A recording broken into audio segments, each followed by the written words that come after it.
बिस्मिल्लाहिर्रहमानिर्रहीम अस्सलाम वालेकुम डियर स्टूडेंट्स एंड अल्लाह व्यूअर्स। उम्मीद करता हूँ कि आप सब खैरियत से होंगे।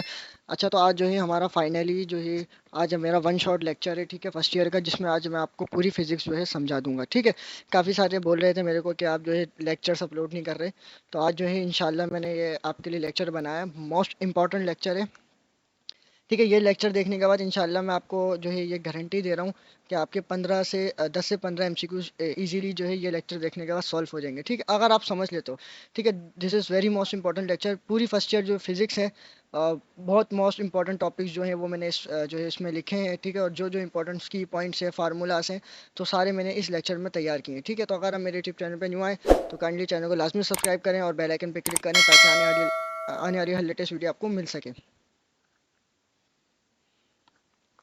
तो ठीक है स्टूडेंट्स, तो देखो ये पीडीएफ जो मैंने बनाई है इसमें इंपॉर्टेंट जो की टर्म्स आ सकती हैं, इंपॉर्टेंट जो चैप्टर्स हैं, लाइक वे मैंने ना पूरे फर्स्ट ईयर की बुक से बनाई है। ठीक है, जो जो इंपॉर्टेंट डेफिनेशंस थी वो मैंने लिखी हैं, फार्मूलाज हैं वो लिखे हैं। तो लेक्चर जो है थोड़ा लेंदी होगा, आपने पूरे लेक्चर को जो है वॉच करना है ताकि आपको जो है ईजिली समझ में आ सके। ठीक है, और मैं 2 पॉइंट्स आपको समझाऊंगा, जो जो टॉपिक है, ठीक है, टॉपिक से रिलेटेड समझाऊंगा, ना ज़्यादा डीपली जाऊंगा ना ज़्यादा के ऊपर ऊपर से समझा दूँ, ऐसा भी नहीं। ठीक है, मतलब जो टॉपिक जैसे समझने वाला होगा मैं आपको समझाऊंगा। ठीक है, तो फर्स्ट ऑफ ऑल हम स्टार्ट करते हैं वन शॉट लेक्चर। पहले हम स्टार्ट करते हैं कि फिजिक्स, ठीक है, व्हाट इज फिजिक्स, क्या होती है बेसिकली। ठीक है, आपको डेफिनेशन देगा, वो आपसे पूछेगा ये जो है किसकी ब्रांच है, ठीक है, या किसकी डेफिनेशन है, इस तरीके से आपको दे सकता है। तो पहले देखो समझो फिजिक्स क्या होती है। फिजिक्स जो है बेसिकली यहाँ पे कह रहा है the study of matter and energy and their relations in their interaction between them. ठीक है, देखो फिजिक्स जो है बेसिकली क्या होती है, फिजिक्स में हम स्टडी करते हैं मैटर, एनर्जी और उसके इंटरेक्शन। इंटरेक्शन का मतलब है इनके रिलेशन। ठीक है, इनके रिलेशन के बारे में, मैटर के बारे में, एनर्जी के बारे में हम जो स्टडी करते हैं, किस में करते हैं, फिजिक्स में करते हैं। ठीक है, मैटर क्या होता है, एनर्जी क्या होता है, और इन दोनों का जो मिलाप है, यानी कि इन दोनों का मिलना, इन दोनों के रिलेशन के जो है हम बारे में जो पढ़ते हैं वो फिजिक्स में पढ़ते हैं। ठीक है, फिजिक्स की हमारे पास क्या होती है, दो मेन कैरेक्टरिस्टिक्स होती हैं। कौन कौन सी?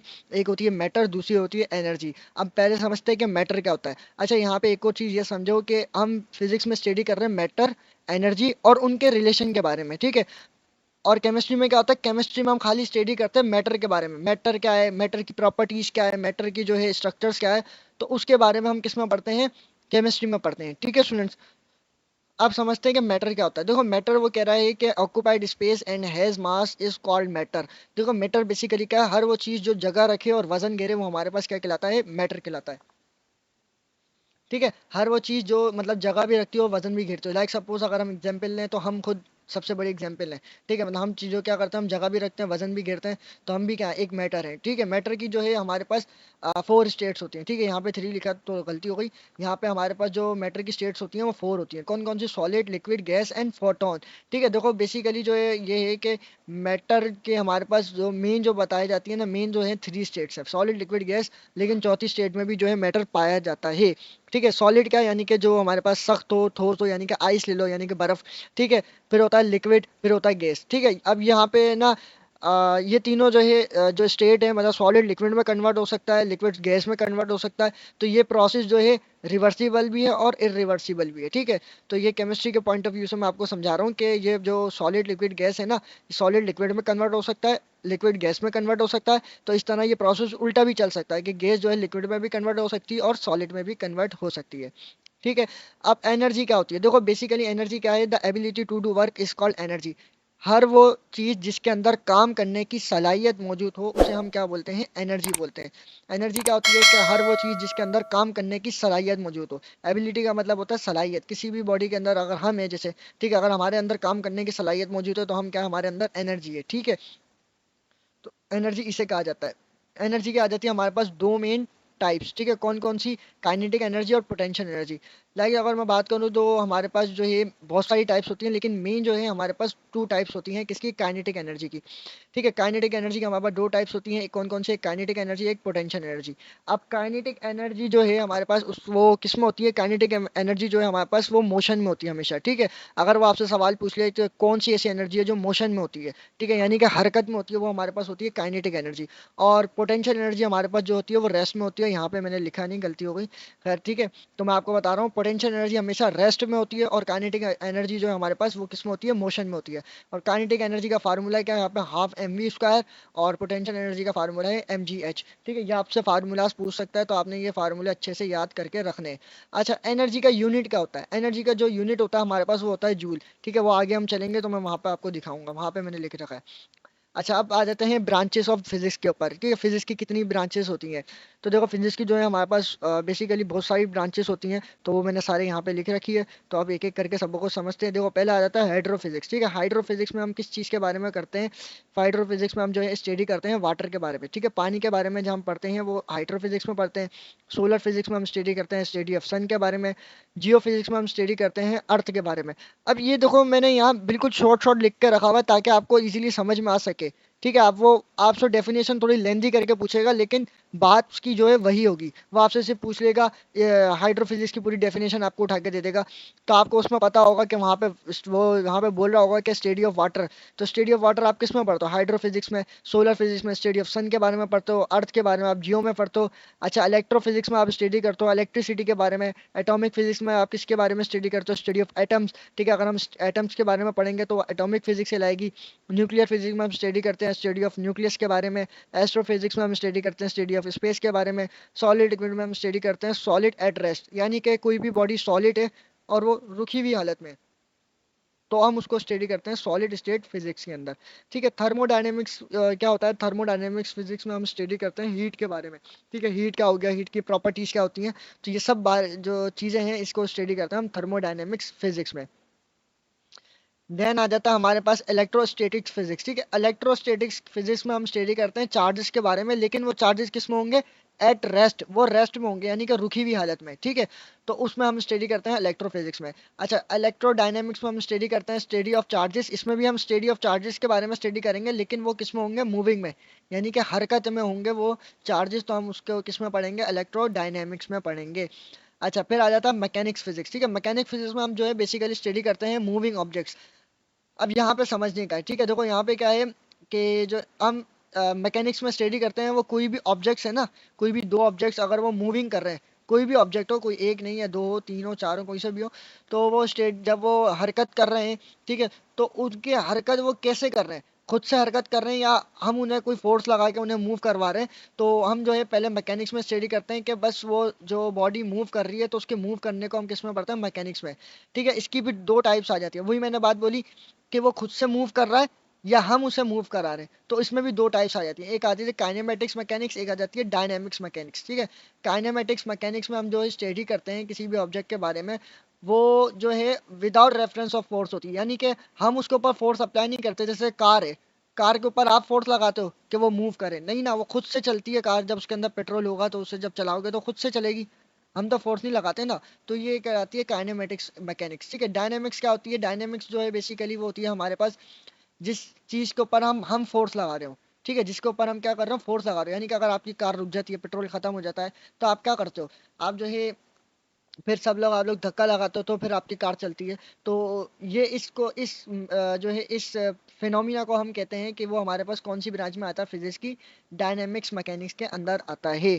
ठीक है स्टूडेंट्स, तो उम्मीद है कि आपको यहाँ तक समझ में आ गया होगा। अच्छा, लास्ट हमारे पास टाइप्स जो आती है वो आती है ऑप्टिक्स फिजिक्स। ठीक है, ये मैंने मेन टाइप्स लिख के रखी हुई हैं। तो ऑप्टिक्स फिजिक्स में हम जो स्टडी करते हैं वो करते हैं लाइट की प्रॉपर्टीज के बारे में, यानी कि जो हमारे घर में लाइट जल रही है, जो भी रोशनी है, ठीक है, जरूरी नहीं घर में जल रही है, तो लाइट की जो प्रॉपर्टीज होती है ना, तो हमारे पास उसको हम जो स्टडी करते हैं किसमें, ऑप्टिक्स फिजिक्स में। ठीक है, लाइट लाइट की जो सबसे बड़ी मेन सोर्स होती है ना हमारे पास, वो होती है सनलाइट, यानी कि सूरज की रोशनी जो कुदरती है हमारे पास।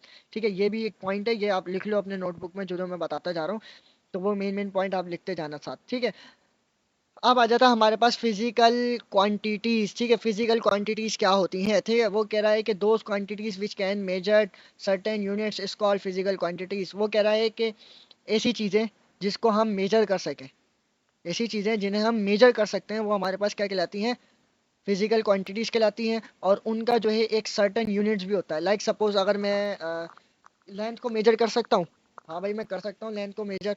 तो लेंथ का यूनिट क्या होता है, मीटर। तो हमने कुछ चीज़ को जब मेजर कर रहे हैं और उसका जो है एक हमारे पास सर्टेन यूनिट भी होता है, ठीक है, तो वो हमारे पास क्या कहलाता है, फिजिकल क्वांटिटीज कहलाता है। ठीक है, अब फिर आ जाता है हमारे पास दो मेन क्वांटिटीज होती है, कौन कौन सी, एक होती है फंडामेंटल, एक होती है ड्राइव। ठीक है, लास्ट इससे पहले वाला जो मैंने रिसेंटली अपलोड किया था लेक्चर, वो किया था डायमेंशंस के ऊपर। ठीक है, उसमें मैंने आपको डायमेंशन समझाई थी। उसमें मैंने आपको बोला था कि मैं आपको जो है एक लेक्चर अपलोड करूंगा नेक्स्ट, जो जो फिजिक्स के ऊपर होगा। ठीक है, पूरी फर्स्ट ईयर की फिजिक्स हम डिस्कस करेंगे, तो उसमें मैं फंडामेंटल और ड्राइव क्वांटिटीज आपको समझाऊंगा। ठीक है, तो अब वो यहाँ पे आ गई। तो हमारे पास दो मेन जो है होती हैं, फंडामेंटल और एक होती है ड्राइव क्वांटिटीज। ठीक है, तो फंडामेंटल क्वांटिटीज कौन सी क्वांटिटीज होती हैं, देखो वो यहाँ पे क्या कह रहा है, those quantities which are independent, there are seven fundamental quantities. वो क्या कह रहा है, फंडामेंटल, और उसे हम जो है बेस क्वांटिटीज भी कहते हैं। देखो फंडामेंटल का मतलब समझो, फंडामेंटल का क्या मतलब होता है, यानी कि बेसिक, बुनियाद। फंडामेंटल का अगर हम उर्दू में बोलें तो क्या होती है, बुनियाद। तो ये क्या है, बेसिक, यानी कि सेवन फंडामेंटल क्वांटिटीज हैं, ये हमारे पास लिख रखी है। वो कितनी है, सेवन फंडामेंटल, यानी कि ये वो क्वांटिटीज हैं जो किसी से मिलकर नहीं बनी, ये बेस है। ये क्या है, ये क्वांटिटीज की बेस है। ठीक है, ये किसी से मिलकर नहीं बनी, इससे मिलके जो है बहुत सारी क्वांटिटीज बनी है। ये किसी से मिलके नहीं बनी, तो जो जिससे मिलके नहीं बनी, यानी कि वो इंडिपेंडेंट है, यानी कि आज़ाद है ये। ठीक है, ये बोल रहा है कि those quantities which are independent. ठीक है, ये जो है किसी के ऊपर डिपेंड नहीं करती है, किसी से मिलके नहीं बनी, तो हमारे पास ये कौन सी क्वांटिटी कहलाती है, फंडामेंटल क्वांटिटी और बेस क्वांटिटी। ठीक है, तो ये हमारे पास कितनी, सेवन फंडामेंटल क्वांटिटीज होती हैं, length, mass, time, electric current, temperature, luminous intensity और अमाउंट ऑफ सब्सटेंस। ठीक है, तो लेंथ का यूनिट क्या है हमारे पास, मीटर, मास का यूनिट क्या है, किलोग्राम, टाइम का क्या है, सेकंड, इलेक्ट्रिक करंट का क्या है, एम्पेयर, टेम्परेचर का क्या है, केल्विन, लेमिनस इंटेंसिटी का क्या है, कैंडला, और अमाउंट ऑफ सब्सटेंस का क्या है हमारे पास, मोल है। ठीक है, तो ये बेसिक मेन है और ये आपने याद रखनी है। और इसमें से एमसीक्यू दे सकता है कि लेंथ का यूनिट पूछ ले, टेम्परेचर का पूछ ले, लेमिनस इंटेंसिटी का पूछ ले, अमाउंट ऑफ सब्सटेंस का पूछ ले, और इनके साथ साथ जो है इनकी डायमेंशंस भी लिख रखी है, देखो। ठीक है, तो ये आपके लिए बहुत अच्छी बात है, इनमें इनकी डायमेंशन भी लिख सकती हैं। और ये इनके सिंबल्स भी लिखे गए हैं कि ना, मीटर को, यानी कि एसआई यूनिट्स को, जो जो मीटर है तो उसको किससे रिप्रेजेंट करते हैं, इसको किससे रिप्रेजेंट करते हैं, तो ये सब लिखे रखा है। ठीक है, इस पीडीएफ की लिंक मैं आपको डिस्क्रिप्शन में दूंगा, आप इसको खोल के पढ़िएगा एक दफ़ा। अच्छा, फिर आ जाती है हमारे पास ड्राइव क्वांटिटीज। ठीक है, ड्राइव क्वांटिटीज क्या होती हैं, वो कह रहा है those quantities which are dependent on fundamental. वही बात मैंने आपको बोली कि फंडामेंटल जो है वो बेस होती है क्वांटिटीज की। ठीक है, तो और इनसे मिलके, यानी इन सात फंडामेंटल क्वांटिटीज से मिलके हमारे पास दूसरी क्वांटिटीज बनी है। तो वो कौन सी बनी है, यहाँ पे हमारे पास आ गई ड्राइव क्वांटिटी। ड्राइव क्वांटिटी क्या होती है, ड्राइव क्वांटिटी वो क्वांटिटीज होती हैं जो किसी से मिलकर बनी हो। वो किससे मिलकर बनी है, वो फंडामेंटल से मिलकर बनी है। तो हमारे पास वो कौन सी कहलाती है, ड्राइव क्वांटिटीज कहलाती हैं। ठीक है, तो हमारे पास बहुत सारी ड्राइव क्वांटिटीज आ जाती है, like displacement, area, volume, speed, velocity, acceleration. अभी हम इन सबको समझेंगे कि एक्सेलरेशन क्या होती है, स्पीड क्या होती है, वेलोसिटी क्या होती है, फोर्स क्या होती है, एनर्जी मैंने आपको समझा दिया, डेंसिटी क्या होती है, मूवमेंट क्या होता है, मोमेंटम, सॉरी। ठीक है, यहाँ पे मूवमेंट लिखा हुआ है, और ये पावर क्या होता है, वर्क। अभी हम इस सबको समझेंगे। ठीक है, और देखो डिस्प्लेसमेंट का यूनिट यहाँ पे लिख रखा है कि मीटर है, एरिया का क्या है, मीटर स्क्वायर है, वॉल्यूम का क्या है, मीटर क्यूब है। तो इनके यूनिट्स आपने याद रखने हैं। ठीक है, इनके यूनिट्स आपने याद रखने हैं। अभी इनके आगे फार्मूले भी मैं आपको बताऊंगा, तो वो भी आपने याद रखने हैं। चार चीजें वो मेन पूछेगा, एक डायमेंशन, किसी भी जो है टर्म्स, यानी कि जो की हमारे पास चैप्टर वाइज जो भी टर्म्स आ सकती हैं, लाइक वेलोसिटी की जो है आपसे पूछ लेगा डेफिनेशन, एक्सेलरेशन की डेफिनेशन दे देगा, बोलेगा किसकी डेफिनेशन है, तो ये टर्म्स पूछ सकता है, उनके फार्मूले और उनके यूनिट्स। ठीक है, ये चार चीज़ें मोस्ट इंपॉर्टेंट है, ये आपने याद रखनी है कि एक एक चीज़ें के मतलब इनके फार्मूले क्या होते हैं, इनकी टर्म्स क्या होती हैं। तो ये सब चीज़ें आपने याद रखनी है। ठीक है स्टूडेंट्स, तो ये आपने एक दफ़ा पढ़ना है, आपने ये याद रखनी है, सिर्फ मैं आपको समझा रहा हूँ, आपको बता रहा हूँ। अच्छा, फिर आ जाता है हमारे पास सिस्टम ऑफ मेजरमेंट्स, यानी कि हम मेजरमेंट्स जो करेंगे तो कितने सिस्टम में कर सकते हैं। लाइक सपोज अगर मैं आपको बोलूँ कि आप जो है केले लेकर आओ। ठीक है, मैं अगर हैदराबाद की बात करूँ तो हैदराबाद में जो लाइक सपोज जो है वो किन्नू होता है, किन्नू ऑरेंज, वो मिलते हैं यहाँ पे किलो के हिसाब से। अगर कराची में जाए तो वहाँ पे मिलते हैं वो दर्जन के हिसाब से। ठीक है, तो मतलब हर शहर में, हर मुल्क में जो है अलग सिस्टम ऑफ यूनिट्स होता है। ठीक है, मेजरमेंट और जो है अलग अलग सिस्टम में की जाती है। ठीक है, एक होता है हमारे पास चार जो है बेसिक हमारे पास सिस्टम ऑफ वो आ जाते हैं मेजरमेंट्स। एक आता है सीजीएस सिस्टम, एक आता है एमके सिस्टम, एक होता है एफपीएस सिस्टम, एक होता है एसआई सिस्टम। ठीक है, सीजीएस सिस्टम का मतलब है सेंटीमीटर ग्राम सेकंड, एमकेएस का मतलब है मीटर किलोग्राम सेकंड, एफपीएस का मतलब है फूड पाउंड सेकंड, और जो है एसआई सिस्टम का है इंटरनेशनल सिस्टम। अब देखो यहाँ पे हमारे पास जो हम बात करते हैं ना ज़्यादातर, वो करते हैं एसआई में। ठीक है, यानी कि अगर मैं बोलूँ लेंथ को मेजर करो, तो लेंथ को आप किस में करोगे, मीटर में मेजर करोगे। ठीक है, तो मीटर में अगर आपने मेजर किया तो आपने किस में मेजर किया, एसआई सिस्टम में। एसआई सिस्टम का मतलब है इंटरनेशनल सिस्टम। अगर आप लेंथ को यहाँ पे मैं मेजर कर रहा हूँ, आप जो है आप दूसरे मुल्क में कहीं अमेरिका में बैठे हो, आप वहाँ पे लेंथ को मेजर कर रहे हो, तो आप भी किस में करोगे, मीटर में कन्वर्ट करोगे, और सॉरी मीटर में मेजर करोगे। क्यों? क्योंकि देखो पहले क्या होता था, कुछ साइंटिस्ट जो है कुछ भी चीज़ अगर वो मेजरमेंट करता था, किसी भी चीज़ के ऊपर एक्सपेरिमेंट करता था, किसी भी चीज़ को मेजर करता था, तो कोई कोई जो है सेंटीमीटर में मेजर करता था, कोई जो है मीटर में मेजर कर लेता था, तो कोई किसी ने मेजर करता था। ठीक है, तो फिर साइंटिस्ट ने क्या बोला कि हर जगह अलग अलग मेजरमेंट हो रही है, तो हम एक एक जो है सिस्टम निकाल देते हैं कि एक ही जगह जो है सब सिस्टम रहे। तो उन्होंने ऐसा ही सिस्टम निकाल दिया, यानी कि एक ही उसमें मेजर करें। ठीक है, यानी कि मीटर के ऊपर मेजर किया जाएगा किसी भी चीज़ को, किलोग्राम और मास को जो है किलोग्राम में किया जाएगा, टाइम को सेकंड में जो है मेजर किया जाएगा। तो ये अलग अलग मेजरमेंट्स थी, तो जिन्हों को जो है साइंटिस्ट ने एक ही में कन्वर्ट कर दिया ऐसा ही सिस्टम में। ठीक है, यानी कि अगर इसमें बात करें सीजीएस में, तो सीजीएस में क्या होता है, लेंथ को हम मेजर करते हैं सेंटीमीटर में, मास को मेजर करेंगे ग्राम में, और टाइम को सेकंड में मेजर करेंगे। ठीक है, इसी तरीके से लेंथ। अच्छा, इसमें एक और चीज़ है कि एम के सिस्टम और एसआई सिस्टम, ये दोनों क्या है, ये दोनों सेम सेम है। ठीक है, इन दोनों में कोई फ़र्क नहीं है इतना, कोई इतना है कि मतलब इसमें फ़र्क नहीं है। ठीक है, अगर आपको बोल दे कि अगर आपको जैसे वो बोले कि वेलोसिटी का जो है यूनिट बताओ हमारे को, वेलोसिटी का यूनिट क्या है, बेसिकली हमारे पास मीटर पर सेकंड यही है। ऐसा ऐसा ही मैं आपने बता दिया कि मीटर पर सेकंड। अगर वो बोले एम के एस में जो बताओ कि ऐसा यूनिट क्या है किसका, वेलोसिटी का, तो उसमें भी क्या होगा, सेम होगा। ये एम के एस और ऐसा ये दोनों क्या है, सेम सेम है। ठीक है, इन दोनों में कोई डिफरेंट नहीं है। अच्छा, फिर आगे चलते देखो, फिर आ जाता है हमारे पास प्रीफिक्स। ठीक है, प्रीफिक्स क्या होता है कि बेसिकली हमारे पास डेसी किसके इक्वल होता है, सेंटी किसके इक्वल होता है, मिली किसके इक्वल होता है, माइक्रो, इस तरह किलोग्राम किसके इक्वल होता है। ये कहाँ पे यूज़ होंगे, जैसे हम बात करते हैं ना न्यूमेरिकल्स की। ठीक है, इससे अगला लेक्चर मैं न्यूमेरिकल्स के ऊपर अपलोड करूंगा। बेसिक बेसिक न्यूमेरिकल्स आएंगी, तो वो कौन कौन से न्यूमेरिकल्स आएंगी, ठीक है, और न्यूमेरिकल्स को किस तरह से सॉल्व किया जाता है, वो सब मैं आपको जो है अगले लेक्चर में जो है बताऊंगा। ठीक है स्टूडेंट्स, तो अगर देखो आपको जो एक न्यूमेरिकल दी, उसके अंदर आपको बोला कि जो आपकी कार है वो मूव कर रही है 20 किलोमीटर पर आवर्स की स्पीड से। किससे? 20 किलोमीटर पर आवर्स की स्पीड से। अब वो पहले हमें क्या करना पड़ता है, जब न्यूमेरिकल जो है अगर हमारे को उसमें किलोमीटर पर आवर्स में देता है कोई भी चीज़ की स्पीड या वेलोसिटी, तो हम उसको कन्वर्ट करते हैं उसके उसी के यूनिट में, यानी कि मीटर पर सेकंड में कन्वर्ट करेंगे। ठीक है, तो उसमें हम क्या करते हैं, जब हमें कन्वर्ट करना होता है तो हम यहाँ पे हमारे पास प्रीफिक्स यूज होता है कि 10 किलो किसके बराबर होता है, 10⁻³ के, मेगा किसके इक्वल होता है, गीगा किसके इक्वल होता है। तो ये न्यूमेरिकल्स में काम आते हैं। ठीक है, आप शुरू के पाँच पाँच याद रख लो, वो पूछ सकता है कि डेसी किसके इक्वल है, सेंटी किसके इक्वल है, सेंटी जो बराबर होता है 10⁻², मिली बराबर होता है 10⁻⁻3। तो इस तरीके से आपसे पूछ सकता है। ठीक है, ये आपने प्रीफिक्स को अच्छे तरीके से देखना है, पढ़ना है। अच्छा, फिर आ जाता है हमारे पास स्केलर क्वांटिटी, फिर आ जाता है वेक्टर क्वांटिटी। स्केलर क्वांटिटी क्या होती है? स्केलर क्वांटिटी वो क्वांटिटी होती है जिसके अंदर मैग्नीट्यूड होता है। ठीक है, डायरेक्शन नहीं होती। अगर लाइक सपोज मैं आपके पास पेन है, ठीक है, पेन में अभी पेन में कोई डायरेक्शन है, ठीक है, लेकिन उसका क्या है, मैग्नीट्यूड यानी कि मास है उसके पास, उसके पास कोई डायरेक्शन नहीं है।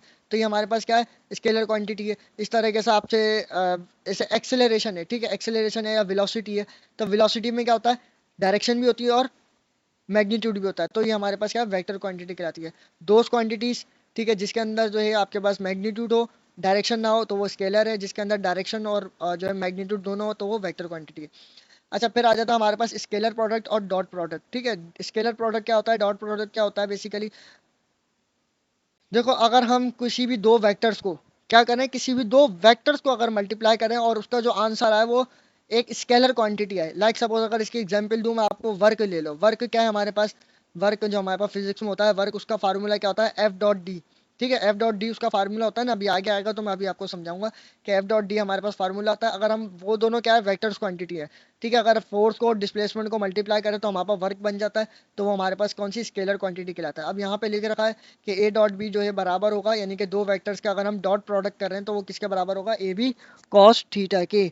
ठीक है, इसी तरीके से यहाँ पे देखो मेन पॉइंट लिख के रखा हुआ है कि आई डॉट आई किसके बराबर होता है, 1 के, और आई डॉट जे जो है बराबर होता है 0 के। यानी कि अगर दो सेम वेक्टर्स का अगर हम डॉट प्रोडक्ट करें, ठीक है, यहाँ पे देखो डॉट लिखा हुआ है ना, किसी भी दो वेक्टर्स, ये आई क्या वेक्टर है, ये आई क्या वेक्टर है, दोनों आई क्या हमारे पास वेक्टर है। किसी भी दो वेक्टर्स को अगर हम मल्टीप्लाई करेंगे तो आंसर आएगा 1।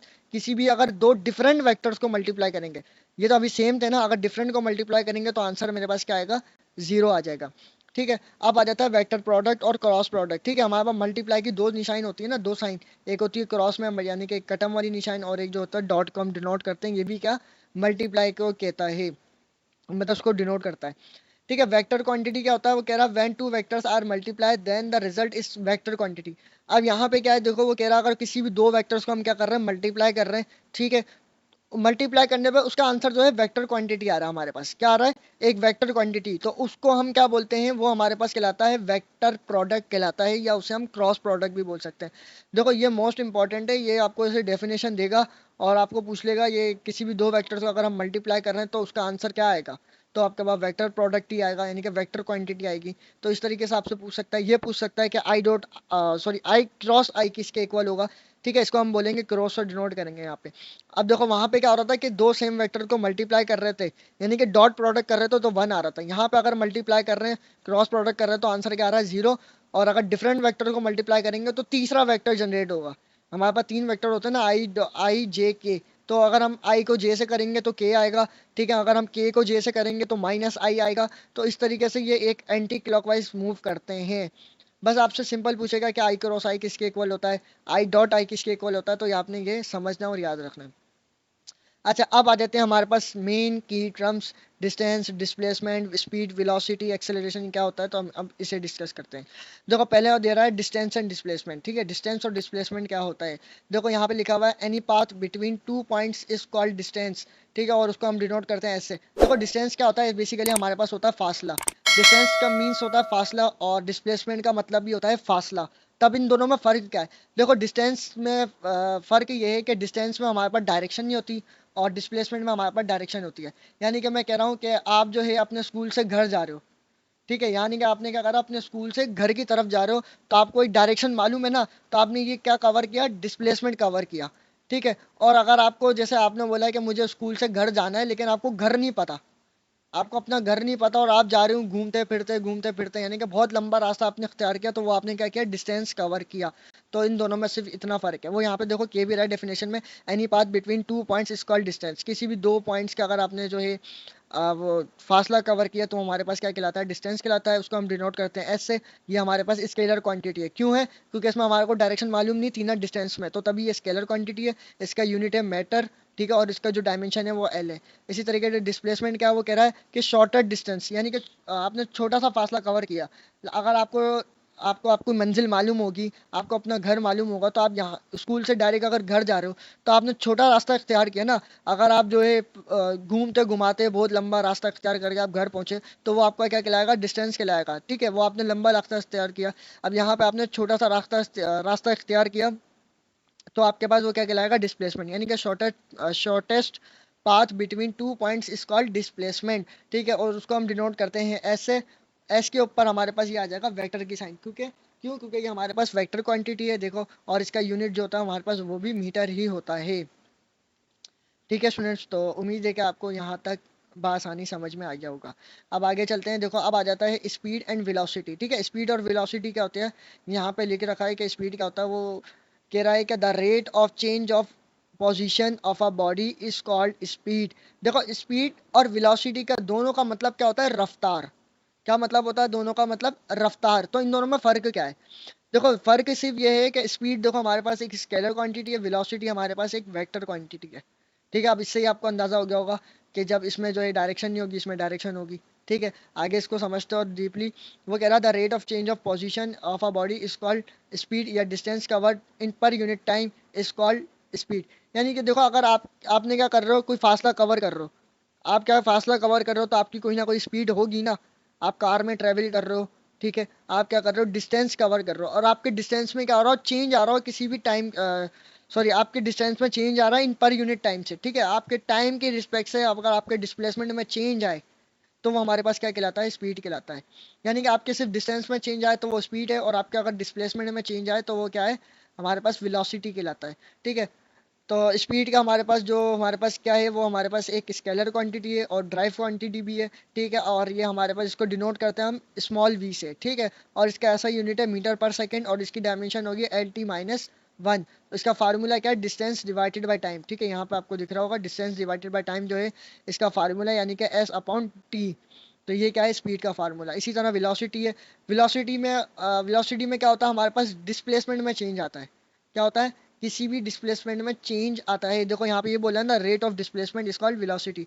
किसी भी बॉडी की डिस्प्लेसमेंट में चेंज आए, ठीक है, तो हमारे पास क्या होगा, वो वेलोसिटी कहलाएगा। इसी तरह देखो यहाँ पे सेम जो है यहाँ पे डेफिनेशन है, लेकिन सिर्फ थोड़ा सा चेंज है। क्या बोला है, distance cover in per unit time, आपके डिस्टेंस आपने कवर किया और उसके टाइम के रिस्पेक्ट से क्या हो रहा है, चेंज आ रहा है आपके डिस्टेंस में, लेकिन इन प्रॉपर डायरेक्शन। आपको क्या थी, प्रॉपर डायरेक्शन मालूम थी, आप क्या कवर कर रहे थे, इसमें डिस्प्लेसमेंट कवर कर रहे थे, तो वो आपके पास क्या कहलाता है, वेलोसिटी। इसको हम रिप्रेजेंट करते हैं वी से, वी के ऊपर एरो का साइन, क्योंकि ये वेक्टर क्वांटिटी है। ठीक है, इसको मैथमेटिकल लेकर लिखेंगे तो S divided by T, same formula है दोनों का, तो बस यही है। और जो इसका जो यूनिट है वो हमारे पास मीटर पर सेकंड है। ठीक है स्टूडेंट्स, तो ये थी वेलोसिटी। तो उम्मीद है कि आपको यहाँ तक समझ में, कि याद रखना, ये समझ के रखो, तो इसमें से ही एमसीक्यूज आएंगे। ठीक है, इसके बाद आती है हमारे पास एक्सेलरेशन। ठीक है, एक्सेलरेशन क्या होती है, किसी भी वेलोसिटी में चेंज आए, यहाँ पे बोला ना rate of change of velocity is called acceleration. Acceleration क्या है, हमारे पास किसी भी वेलोसिटी में चेंज आए तो वो हमारे पास एक्सेलरेशन है। ठीक है, ये सब बिल्कुल बेसिक बेसिक है। अगर हमारे पास किसी डिस्टेंस में चेंज आएगा तो वो जो हमारे पास क्या स्पीड कहलाएगा, डिस्प्लेसमेंट में चेंज आएगा तो हमारे पास वेलोसिटी कहलाएगी, अगर हमारे पास वेलोसिटी में चेंज आएगा तो वो क्या कहलाएगी, हमारे पास एक्सेलरेशन कहलाएगी। ठीक है, और एक्सेलरेशन को हम डिनोट करते हैं ए के ऊपर एरो के साइन से, और change in V divided by T. Change in V का मतलब है कि आपकी वेलोसिटी में चेंज आ रहा है, चेंज यानी कि डेल्टा वी। डेल्टा वी को जब हम डेल्टा हटा देंगे तो हमारे पास क्या होगा, वी एफ में से माइनस करेंगे हम वी आई को, और टाइम हमारे पास सेम रहेगा, और इसका जो यूनिट होता है वो मीटर पर सॉरी मीटर पर सेकंड स्क्वायर होता है। ठीक है, और इसकी डायमेंशन हो गया एल टी माइनस टू। तो डायमेंशन मैं आपको पीछे समझा चुका हूँ पिछले लेक्चर में। अच्छा, फिर आ जाता है हमारे पास इक्वेशंस ऑफ मोशन। ठीक है, इक्वेशंस ऑफ मोशन को फर्स्ट जो डिस्कवर्ड किया था, जो बताया था, वो क्या था, गैलीलियो ने बताया था। ठीक है, और मोशन इक्वेशंस ऑफ मोशन क्या होती हैं, बेसिकली हमारे पास मोशंस की इक्वेशंस होती हैं। ठीक है, तो आपने बस ये याद रखना है कि हमारे पास कितनी टाइप्स की इक्वेशंस होती हैं। हमारे पास बेसिकली हमारे पास थ्री टाइप्स की जो है इक्वेशंस ऑफ मोशन होती हैं, तीन तीन मेन जो है हमारे पास इक्वेशंस ऑफ मोशन होती हैं। कौन कौन सी, फर्स्ट सेकंड एंड थर्ड। तो मैंने यहाँ पे लिख रखी है V F equal to V I plus का ए टी, ये हमारे पास कौन सी फर्स्ट इक्वेशन ऑफ मोशन है। सेकंड क्या है हमारे पास, S is equal to V I T plus का one upon two A T square, और थर्ड क्या है हमारे पास, two A S V F square minus का वी आर स्क्वायर। अच्छा, ये देखो कहाँ पे यूज होंगे इक्वेशंस ऑफ मोशन, आपके न्यूमेरिकल्स के अंदर यूज होती हैं। अगर आपको टाइम भी दे दे, एक्सेलरेशन भी दे दे, और वी एफ और वी आई दे दे आपको, ठीक है, वी एफ दे दे और वी आई मालूम करने का बोले, तो आप क्या करोगे, first equation of motion use करोगे। तो ये इक्वेशन ऑफ मोशन हमारी जो है न्यूमेरिकल्स के अंदर यूज होती हैं, तो इससे जो है आप बआसानी न्यूमेरिकल्स को सॉल्व कर सकते हो। ठीक है, बस सिर्फ इसमें यही याद रखने का। आगे चलते हैं। अच्छा, मोस्ट इम्पॉर्टेंट, ये बहुत मजे का टॉपिक आया है। ठीक है, ये बहुत मोस्ट इम्पॉर्टेंट है, न्यूटन्स के लॉज। ठीक है, इसमें से लाजमी आपको एक सवाल देगा, ये न्यूटन्स के लॉज क्या होते हैं। देखो, अब बात करते हैं न्यूटन्स लॉ ऑफ मोशन की। देखो, न्यूटन लॉ ऑफ मोशन क्या है हमारे पास, इन 1687, यानी कि 1687 में जो है सर आइजैक न्यूटन थे एक हमारे पास, जिन्होंने क्या बताया था, जिन्होंने रिलेशन बताया था फोर्स और मोशन के दरमियान। आपका साइंटिस्ट था सर आइजैक न्यूटन, उसने क्या बोला था, उसने बोला था कि फोर्स और मोशन के दरमियान कोई ना कोई रिलेशन है। और कब बताया था उसने, कि 1687 में। यानी कि आपने कहानी सुनी होगी ना, एक गुड्डे के ऊपर वो सेब गिर जाता है, फिर वो सारे लॉज लिख देता है, तो ये उसी के लॉ है, न्यूटन्स के लॉ। ठीक है, पहले आ जाता है हमारे पास Newton first law of motion, फिर आता है सेकंड लॉ, फिर थर्ड लॉ। ठीक है, इन्होंने तीन लॉ दिए थे। फर्स्ट लॉ क्या है हमारे पास, देखो फर्स्ट लॉ को हम जो है इसको दूसरे नाम से भी पुकारा जाता है, वो क्या है, law of inertia. Newton first law को हम सेकंड नाम से किससे पुकारते हैं, लॉ ऑफ इनर्शिया। ठीक है, ये मोस्ट इंपॉर्टेंट है, लॉ ऑफ इनर्शिया, ये आप याद रखना। वो पूछ सकता है कि लॉ ऑफ इनर्शिया हम किसे कहते हैं, फर्स्ट लॉ को, सेकंड लॉ को, थर्ड लॉ को। तो फर्स्ट न्यूटन के फर्स्ट लॉ को हम जो है लॉ ऑफ इनर्शिया ही बोलते हैं। ठीक है, फर्स्ट लॉ में क्या है, वो कह रहा है अगर कोई भी ऑब्जेक्ट रेस्ट में है तो वो रेस्ट में रहेगा, अगर कोई भी ऑब्जेक्ट जो है यूनिफॉर्म मोशन में है तो वो यूनिफॉर्म मोशन में ही मूव करता रहेगा, जब तक क्या हो, कोई एक्सटर्नल फोर्स उसके ऊपर अप्लाई ना कर रहे हो। देखो यही कह रहा है कि Newton first law of motion state that an object will remain at rest, यानी कि कोई भी ऑब्जेक्ट है वो रेस्ट में है या वो uniform motion in a straight line. ठीक है, वो एक स्ट्रेट लाइन में मूव कर रहा है यूनिफॉर्म मोशन से, यानी कि सेम स्पीड के साथ वो क्या कर रहा है, मूव कर रहा है, unless act upon by the sorry by an external force. ठीक है, जब तक क्या हो हम उसके ऊपर कोई एक्सटर्नल फोर्स अप्लाई ना करें। ऐसा ही है, अगर जैसे मिसाल है कोई बच्चा सो रहा है, ठीक है, अब उससे उसकी अम्मी ने बोला कि भाई तू उठ जा, अब वो उठ नहीं रहा, अब वो नहीं उठ रहा, अब क्या होगा, अम्मा आगे डंडा मारेगी, चल भाई उठ जा, अब वो उठ जाएगा। तो क्या हुआ, हमने क्या करा, हमने उसको डंडा लगाया, उसको डंडा मारा, तो हमने यानी कि इसके ऊपर फोर्स अप्लाई की, एक एक्सटर्नल फोर्स लगी ना। अगर कोई भी जैसे कार जो है मूव कर रही है, ठीक है, उसके ब्रेक फेल हो गए, अब वो रुक नहीं रही, तो क्या होगा, वो कहीं ना कहीं दीवार से टकराएगी, ठीक है। यानी कि अगर वो दीवार में ठोक देगा कार, जो भी ड्राइवर होगा उसको ब्रेक नहीं लग रहा, या कोई ना कोई जाके एक एक्सटर्नल फोर्स हम अप्लाई करेंगे उसको रोकने के लिए, उसको पकड़ेंगे, तो वो क्या हो रहा है, वो उसी हालत में था लेकिन हमने क्या करा, उसको एक्सटर्नल फोर्स लगा के रोका। तो वो हमारे पास क्या कहलाता है, न्यूटन का फर्स्ट लॉ। न्यूटन के फर्स्ट लॉ में उसने ये कहा था। अच्छा, इससे हमारे को दो टर्म्स मिल जाती हैं, एक फोर्स, एक इनर्शिया। इसमें से हमारे पास जो है दो मेन जो है की टर्म्स जो है जनरेट होती हैं। कौन कौन सी, एक फोर्स, एक होता है इनर्शिया। देखो फोर्स क्या होता है, वो कहता है it is an agent that changes और tends to change the state of a body, ठीक है, इज कॉल्ड फोर्स। फोर्स क्या होती है, बेसिकली ये हमारे पास एक एजेंट होता है। फोर्स की अगर बात करें, किसी भी बॉडी को अगर हम पुश एंड पुल करें तो हमारे पास फोर्स होती है। लेकिन इस डेफिनेशन के मुताबिक वो कह रहा है फोर्स जो है हमारे पास एक एजेंट है, यानी कि एक काम करता है किसी भी चीज़ को पकड़ने, किसी भी चीज़ के ऊपर मतलब फोर्स अप्लाई, यानी कि ताकत अप्लाई करने का, किसी भी चीज़ को मूव करने के लिए काम करता है। वो क्या करता है, फोर्स काम करता है। फोर्स क्या करता है, किसी भी चीज़ को मूव करवाता है। फोर्स यही होता है ना, किसी भी एक एजेंट है, वो किसी भी चीज़ को चेंज करने में मदद करता है, ठीक है। और टेंस टू चेंज, और टेंस का मतलब है या तो उसका काम होता है किसी चीज़ को मूव करवाना। लाइक सपोज आपने क्या करा, आपके पास जैसे कोई टेबल है, टेबल को आपने क्या करा, फोर्स अप्लाई करी, यानी कि ताकत अप्लाई करी, आपकी जो टेबल थी वो मूव हो गई, तो ये क्या हुआ, फोर्स हुआ। और टेंस टू चेंज का मतलब है अब आप दीवार के ऊपर फोर्स अप्लाई करो, अब मैं ताकत लगाते रहो, मूव होगी, नहीं होगी ना।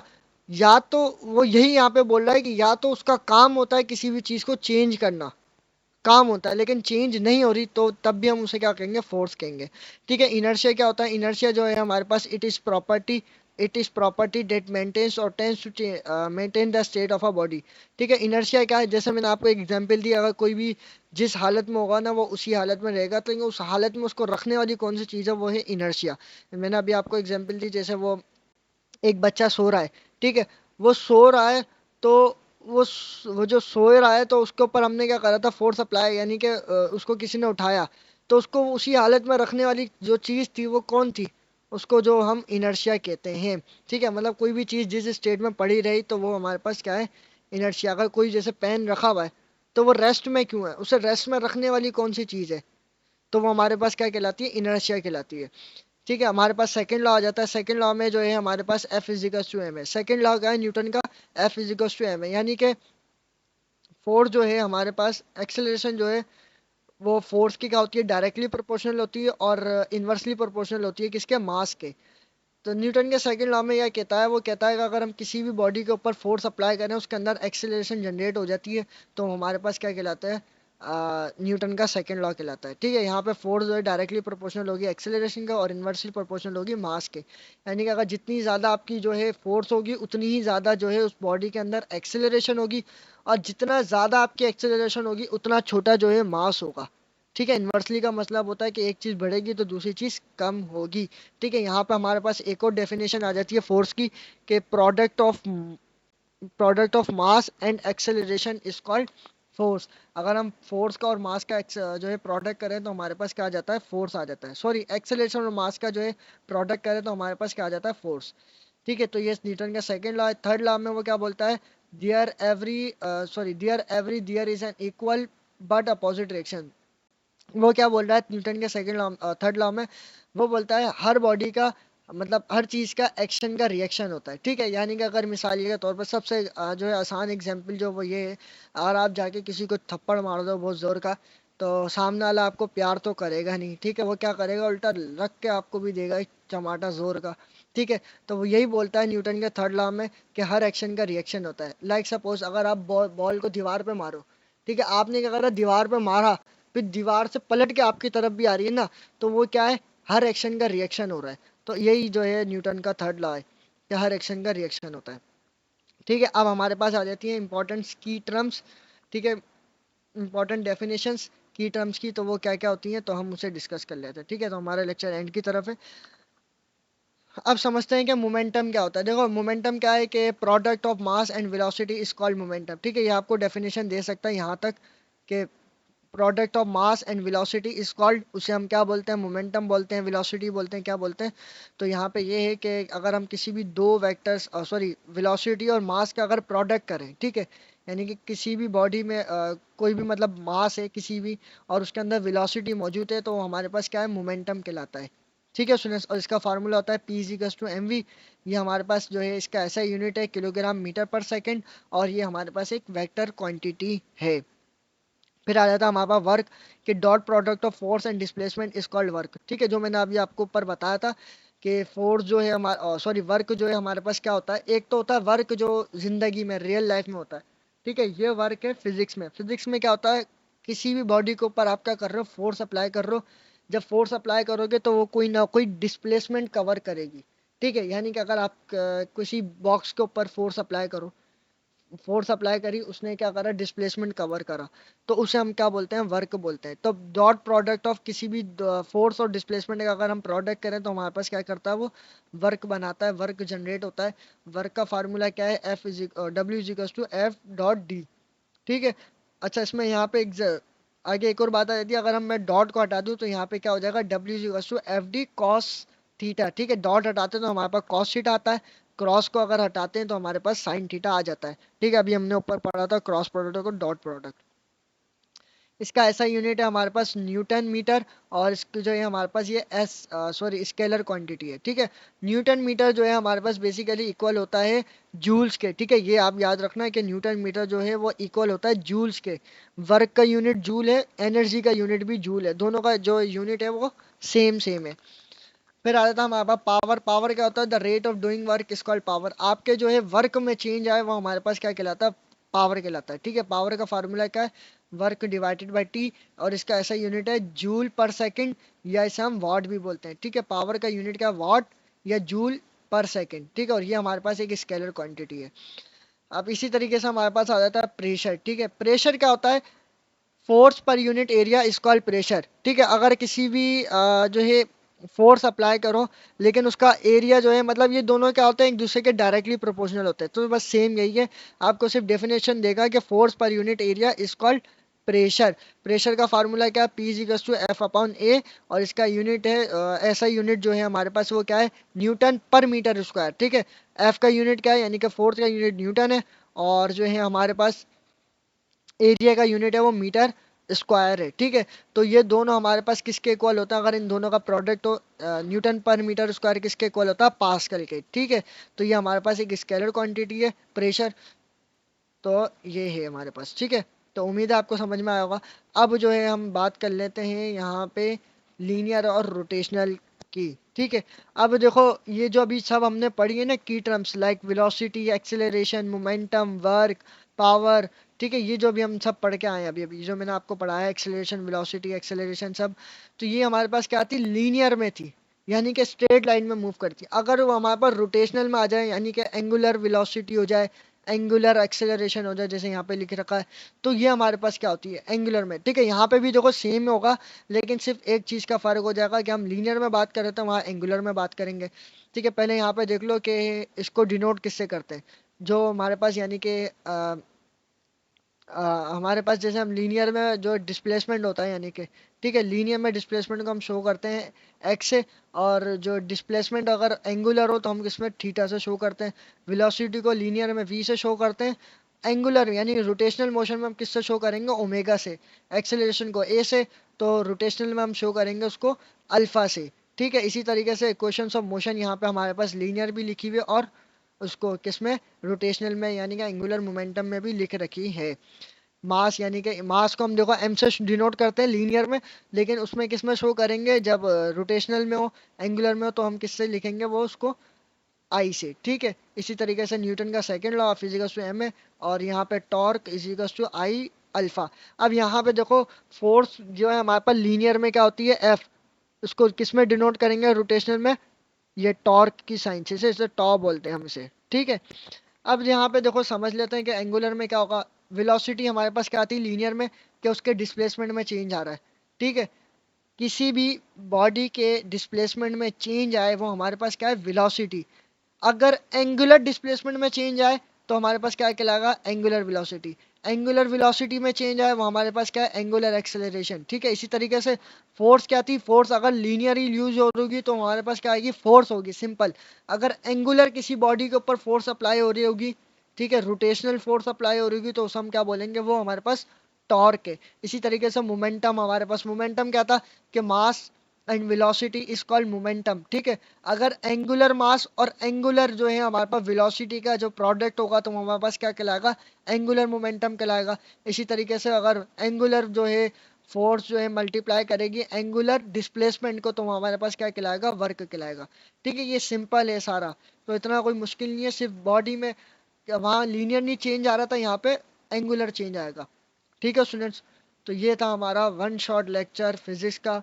तो लेक्चर से मैं जितना समझा सकता था, जितना मतलब बासानी लेक्चर को शॉर्ट कर करके समझा सकता था मैंने समझाया। ठीक है, तो उम्मीद है कि आपको ये समझ में आ गया होगा। सिर्फ इसमें आपने फार्मूले, डेफिनेशंस, ठीक है, जो जो इंपॉर्टेंट जैसे डेफिनेशन है, एक्सेलरेशन क्या होता है, वेलोसिटी क्या होता है, स्पीड क्या होता है, ठीक है, ये इंपॉर्टेंट जो डेफिनेशंस हैं ये आपने पढ़नी है, ऐसा यूनिट्स पढ़ने हैं इनके। और जो है इनके आपने फार्मूलाज लाजमी याद रखना है। ठीक है, वेलोसिटी का फार्मूला क्या होता है, ठीक है, एक्सेलरेशन का फार्मूला क्या होता है, और न्यूटन्स के लॉ आपने याद रखने हैं। कि जो जो मेन की पॉइंट्स हैं वो मैं आपको बता रहा हूँ। कि न्यूटन का लॉ वाला आपका पूछ सकता है कि लॉ ऑफ इनर्शिया किसे कहा जाता है, वो न्यूटन के फर्स्ट लॉ को कहा जाता है। इसी तरह न्यूटन का सेकंड लॉ क्या है, वो हमारे पास एफ इजिकल्स टू एम है। न्यूटन के थर्ड लॉ में क्या होता है, अगर आप किसी को चमाट मारो तो वो पलट के आपको चमाट मारता है, यानी कि हर एक्शन का रिएक्शन होता है। ये न्यूटन का थर्ड लॉ है। ठीक है, इस तरह ये आपने डेफिनेशन याद रखनी है। Product of mass and velocity जो है किसका प्रोडक्ट है, तो उसे हम क्या बोलते हैं, मोमेंटम बोलते हैं। वर्क क्या होता है, तो ये इंपॉर्टेंट इंपॉर्टेंट जो की पॉइंट्स है जो जो मैंने बता सकता था मैंने आपको बताया। एंगुलर पे भी बता दिया और लीनियर ने भी बता दिया। ठीक है, तो स्टूडेंट्स उम्मीद करता हूँ कि आपको ये सब समझ में आ गया होगा। ठीक है, तो ये हमारा फर्स्ट वन शॉट लेक्चर था। इसी तरीके से इंशाल्लाह मेरी कोशिश होगी तो मैं एक और नोट्स बनाऊँ इंटर के और उसमें भी वन शॉट लेक्चर अपलोड करूँ। ठीक है, तो उम्मीद है कि आपको सब कुछ समझ में होगा। अगर कोई भी अगर आपका डिफ़िकल्टी है, कुछ भी क्वेश्चन है, अगर आपको कोई सवाल समझ नहीं आया, ठीक है, तो आप मेरे से जो है कमेंट में पूछ सकते हैं। इसके अलावा इंशाल्लाह नेक्स्ट लेक्चर जो है मैं इसकी न्यूमेरिकल्स के ऊपर भी अपलोड करूंगा कि जो बेसिक बेसिक न्यूमेरिकल्स जो आएंगी पेपर में तो उसे हम किस तरीके से सॉल्व करेंगे। ठीक है, तो अगर आपको कैसा लगा ये लेक्चर, एक कमेंट आपका जो है बनता है, आप एक कमेंट मेरे को लिख के बताइएगा कि आपको लेक्चर कैसा लगा। तो उम्मीद है आपको सब कुछ समझ में आ गया होगा। तो थैंक्स फॉर वाचिंग। वीडियो को जो है लाइक करिएगा, अपने दोस्तों के साथ लाजमी शेयर करना और चैनल को लाजमी सब्सक्राइब कर लेना। थैंक्स फॉर वाचिंग, दुआ में याद रखिएगा। जज़ाकल्लाह।